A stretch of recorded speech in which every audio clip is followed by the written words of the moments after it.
इस कार्यक्रम की पुण्यार्जक हैं श्रीमती शशि लोहाड़िया धर्मपत्नी श्री अनिल लोहाड़िया मुरादाबाद, श्रीमती वर्षा जैन धर्मपत्नी श्री विकास जैन गुड़गांव, श्रीमती उमा जैन धर्मपत्नी श्री योगेश जैन गुड़गांव, राजकुमार जैन, मधु जैन, मनोज जैन, रूबी जैन, अजय जैन, पायल जैन, अक्षत जैन, अर्पण जैन, प्रेरणा जैन व आन्या जैन, श्रीमती रीटा जैन धर्मपत्नी श्री नरेश जैन, चंदरनगर अजमेर। परम पूज्य वात्सल्य मूर्ति जिन धर्म प्रभाविका आरिका रत्न 105 सृष्टि भूषण माता जी की मंगल प्रेरणा एवं आशीर्वाद से तीर्थराज श्री सम्मेद शिखर जी में चतुर्विध संघ की आहार विहार, पिच्छी, कमंडल, वस्त्र एवं शास्त्र इत्यादि की व्यवस्था विगत कई वर्षों से सुचारू रूप से की जा रही है। इस पुनीत कार्य से जुड़कर आप भी घर बैठे धर्म लाभ उठा सकते हैं। सामान्य सदस्यता 21,000 रूपए मात्र, सदस्यता 10 वर्ष के लिए 11,000 रूपए मात्र, एक दिन की आहार व्यवस्था 2100 रूपए मात्र। आप अपनी दान राशि निम्नलिखित खाते में जमा करा सकते हैं। Account name Srishti Mangalam foundation, bank state bank of India, account number 384026222185, IFS code SBIN 0000631, account name Srishti Mangalam foundation, bank ICICI bank, account number 0250050052258, IFS code ICIC 0000250। स्वयं शुद्धस्य मार्गस्य, कि मार्ग तो स्वयं शुद्ध है, इसी मार्ग पर चलकर तो इसी मोक्ष मार्ग पर चलकर आज तक इतने तीर्थंकर भगवंत केवली और सिद्ध हुए अनंत अनंत। लेके दिया बाला सक्त जनाश्रया, एक तो अज्ञानी लोग इसे जो जानते नहीं है धर्म की प्रभावना को, जो जानते नहीं धर्म के मर्म को, जो जानते नहीं धर्म के रहस्य को, वो इस मार्ग को क्या करते हैं, गलत कर देते हैं। जैसे अज्ञानी लोग हिंसा में धर्म बताते हैं, किसी को दुख देना, पीड़ा देना ये धर्म है। सच पूछो ये धर्म नहीं तो धर्म की शुरुआत भी नहीं है। दया धर्म का मूल है, पाप मूल है अभिमान, और तुलसी दया न छाड़िए जबलों घट में प्राण। कह दिया दया तो हर धर्म में, हर धर्म में दया सिखाई है। किसी के दिल को दुखाना कहीं नहीं बताया, लेकिन फिर भी आदमी अपने जिह्वा लोलुपता के कारण और अपने अहंकार के कारण अलग अलग पथ निकाल देता है। जो जिसको जो चाहिए वो उसी को धर्म बता देता है। एक शराबी से पूछो क्या धर्म है, तो कहेगा शराब पियो मौज लो, यही धर्म है। जुआड़ी कहेगा जो कुछ है दाव पे लगाओ और जीत जाओ, यही धर्म है। क्योंकि सब इंसान अपनी अपनी तरफ से धर्म की परिभाषा निकाल देते हैं, लेकिन समंत्र भद्र स्वामी कहते हैं जो तुम्हें संसार से निकाल कर उत्तम सुख में पहुंचा दे वही धर्म। और उस धर्म को आज तक हमने धारण नहीं किया। क्यों नहीं धारण किया? क्योंकि बाला सक्त जनाश्रया, कह दिया जो अज्ञानी है या फिर असक्त हैं। ध्यान रखना, अज्ञानी में मिथ्या दृष्टि आदि ले लेना, असंयमी ले लेना अज्ञानी में, क्योंकि उनने तो भी व्रत लिया ही नहीं। लेकिन कह दिया असक्त जनाश्रया, जो असक्त हैं व्रतों को पाल नहीं पा रहे हैं, ऐसे लोगों के द्वारा बाचतम प्रमार्जनती, यदि जो कुछ कह दिया हो धर्म के बारे में, गलत बातें उठा दी हो, धर्म के बारे में यदि कुछ गलत कह दिया हो तो उसके बारे में क्या सोचना कि मार्ग तो ठीक है, उसे जैसे भी हो ढांकना। अपने बच्चे की गलती अपन ढांकते हैं और दूसरे की गलती हो तो उघाड़ते हैं। जिससे प्रेम होता है उसके हर ऐब को आप छुपा लेते हो, और जब द्वेष होता है तो जरा सी बात को विस्तार कर देते हैं। इसीलिए कहा है कि यदि कभी असक्त हो, अज्ञानी जन हो, उनके द्वारा कोई धर्म के मार्ग पर चलने में आपकी कमी आ जाए तो उसको उजागर मत करना। एक कहानी आती है कि एक सेठ ने अपना कुछ द्रव्य देकर गया था कि मैं जा रहा हूं, एक नकली आदमी बन गया ब्रह्मचारी छुल्लक जी। और दो कथानक आते हैं, कहीं कहीं आता है कि छुल्लक जी बन के आया था और कहीं आता है कि ब्रह्मचारी का वेश बना कर आ गया। जब भेष बनाकर आ गया तो उसे क्या लगा कि वास्तव में आदमी के अंदर तो बैठा नहीं है कोई। और सेठ ने देखा ये धर्मात्मा और मुझे विदेश जाना है, मंदिर की सुरक्षा करेगा, रत्नमयी प्रतिमा थी, उसे और कुछ धन और दे गया कि पूजा पाठ में कोई व्यवधान नहीं आना चाहिए। धर्मात्मा अपने परिवार के बारे में नहीं सोचता, उसे पता है ये चलेगा तो परिवार तो जैसे तैसे चल जाएगा, क्योंकि सबके तो अपने अपने पुण्य हैं। लेकिन वो सबसे पहले यदि चिंता करता है तो इस बात की करता है कि कहीं ऐसा ना हो मैं चला जाऊं तो धर्म के मार्ग में व्यवधान आ जाए। इसलिए वो सेठ जी सम्यक दृष्टि थे और वो धन और दे गए कि तुम 12 वर्ष में लौटूंगा तो तुम अच्छे से इसको व्यवधान नहीं आना चाहिए, रुकावट नहीं आना चाहिए, कोई प्रकार से कमी नहीं आना चाहिए। बहुत धन दे गए वो। लेकिन आदमी की नियत कितना भी मिल जाए, उसकी नियत होती है और मिल जाए, जो मिले। हमारे अंदर भी तो ऐसी हालत है, जो है उसको बारे में हम नहीं सोचते हैं, जो नहीं है उसके बारे में बहुत ध्यान देते हैं। उसने सोचा सबसे बढ़िया ये दे गया, फिर लौटेगा, फिर क्या पता रखेगा नहीं रखेगा, क्योंकि पापी जीव संकित होता है। पुण्यात्मा जीव, धर्मात्मा जीव को शंका होती नहीं। वो तो जो अंदर है वही बाहर है। जो बाहर अंदर अलग अलग होता है उसको एक झूठ को छुपाने के लिए 1000 झूठें बोलना पड़ती हैं। और जो सत्यवान धर्मात्मा व्यक्ति होता है वो तो जो नहीं है तो नहीं बोल देता है कि मैंने नहीं किया, दूसरों ने किया। तो वो सोचता है कि क्या पता क्या हो, इससे अच्छा तो प्रतिमा ही उठा ले जाओ और बेच दो कहीं। और कहते हैं वो प्रतिमा उठा ले गया, लोगों को पता चला जो मंदिर जाते थे प्रतिमा ही नहीं है और वो भी नहीं है। तो लोगों ने सेठ जी पे खबर भेजी कि सेठ जी वो तो नकली आदमी था, वो त्यागी था ही नहीं, आपने गलत समझ लिया था। और सेठ जी ने भी गुप्त रूप से उसे पकड़वा लिया, मैंने पकड़ लिया। और उसके बाद भी सेठ जी कहते हैं कि नहीं ये चोर नहीं है, ये तो अच्छा है, इससे तो हमने प्रतिमा हमारे पास मंगाई थी इसलिए लेकर आया, चोर नहीं है। क्योंकि धर्मात्मा को इस बात की चिंता नहीं होती है एक व्यक्ति की पर्याय है मरने के बाद बदल जाएगी, कौन पापात्मा कब पुण्यात्मा बन जाएगा इसकी कोई गारंटी नहीं है।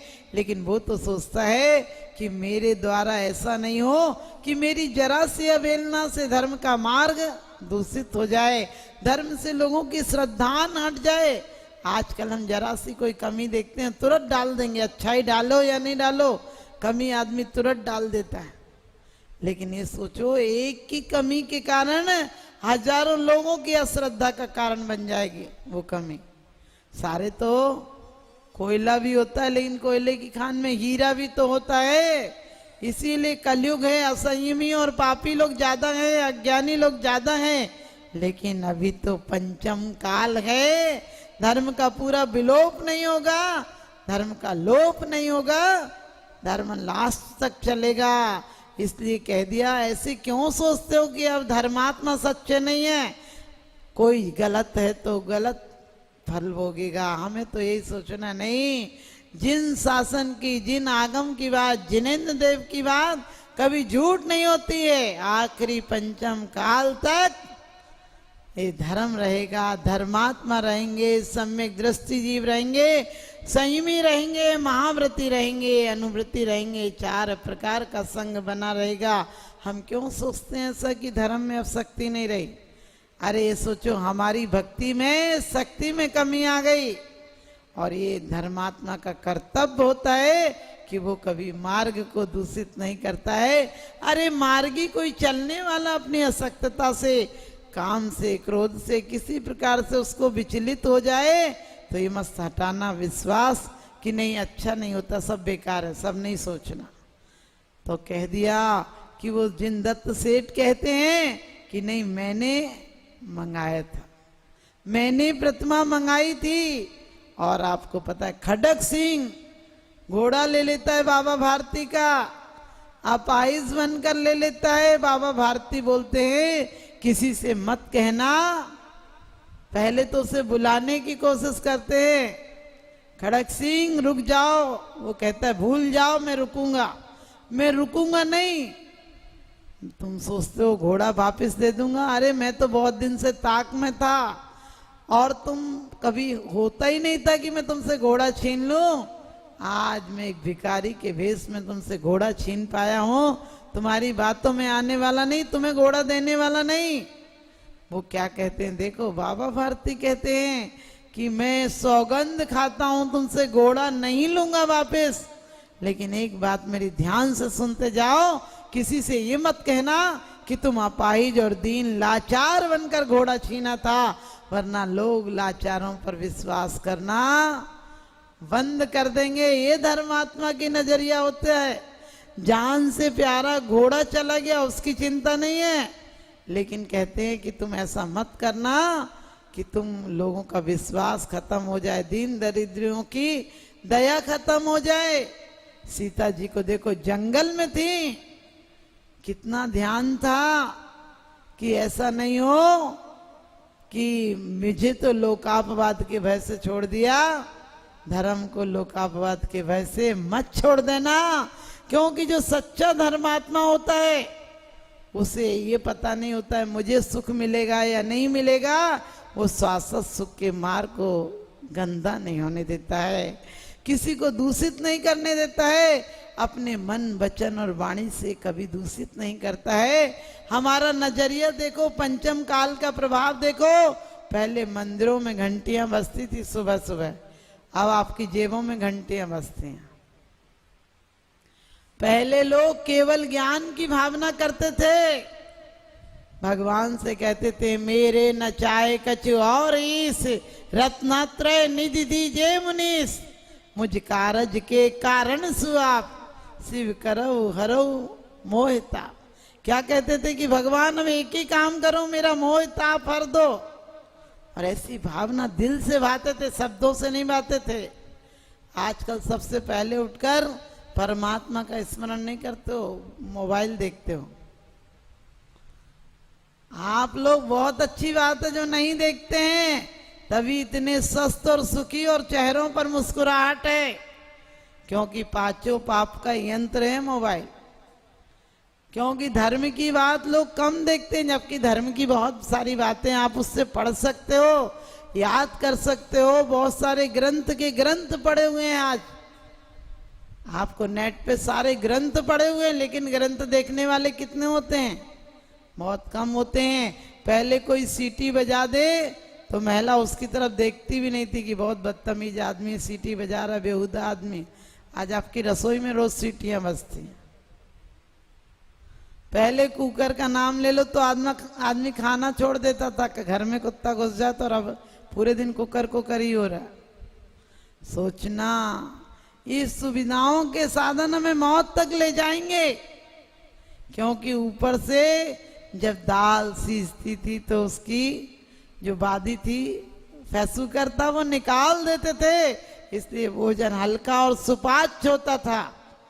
आज सब कुछ अंदर ही अंदर तुम ही खा लेते हो, तो फिर बीमारियां तो होंगी। पहले किसी का हक नहीं लेते थे, जीवन बार आदि चलती थी तो बहुत सारा बच जाता था जो गरीबों के पेट में पड़ जाता था। आजकल जो बचता है सारा डस्टबिन में चला जाता है। किसके पल्ले पड़ता है? वो 2-4-10 दिन में उठ के जाता है, जब तक तो सड़ गल के जानवरों के लायक भी नहीं बचता है। तो हम लोगों को किसी तरह से भी इस मार्ग को शुद्ध रखना है।